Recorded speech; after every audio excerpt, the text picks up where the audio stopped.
Hey guys, unexpected new video. Um, uh, this just came out of nowhere a few hours ago. Today was the release date of the 1983 Thomas and Friends Down the Mine pilot. Yeah, the actual pilot that helped greenlit the series, like 4 years ago, almost 41 now. This video is not going to be scripted. It's just me going to be rambling about what I thought of it with some of the footage here playing and then some music in the background. It's just, I'm just, when I first saw this, I had the biggest smile on my face. I don't think fans were like this hyped, since Project Tiger Moth back in 2022. I mean, we were hyped about like other things this year, like new merchandise, especially like, all the other cool stuff. But this is like really, really cool to see. And now that we're like here, now that we officially gotten the pilot out, it just doesn't feel real. Like we want all these years just really wanted the pilot to come out, but some of us probably felt like we would never get it. I mean, we would get bits and pieces like those photos from a few years ago and that leaked photo with Thomas, Annie, and Clarabelle going under the bridge.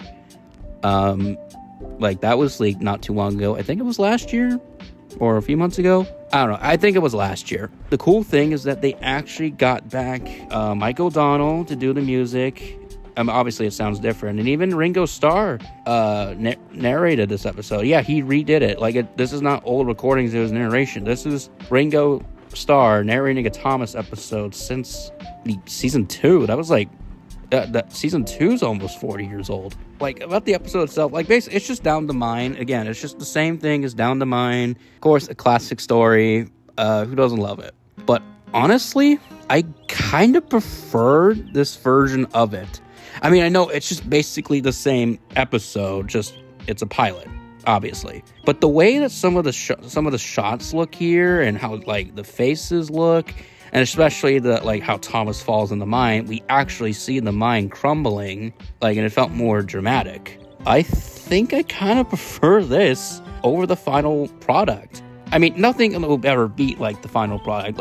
It's a classic, but just, I don't know, just looking at this, I just feel like this is a lot more better. Just, in my opinion.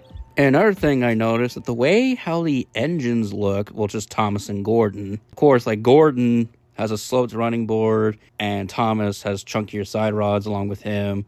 And then, the very simplistic styled faces then compared to the final ones. I think they were trying to go off of a, sort of how the Railway series looked a bit, and then just sort of put them in model form.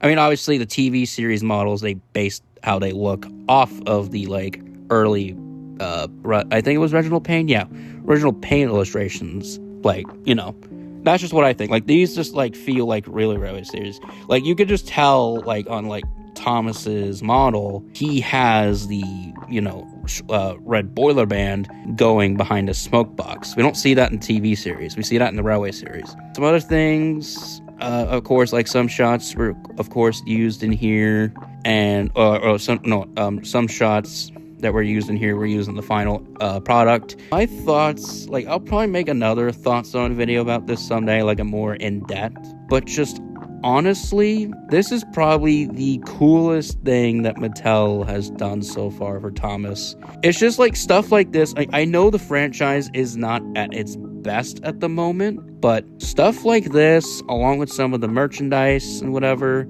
it gives me that little sense of hope. Mattel, kind of cares, but sometimes doesn't. I don't know. It's very flawed.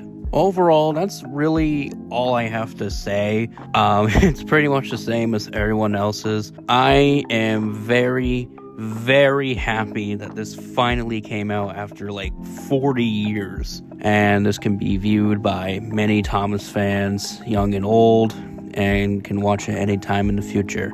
And I cannot wait to see what Mattel does for Thomas in the future.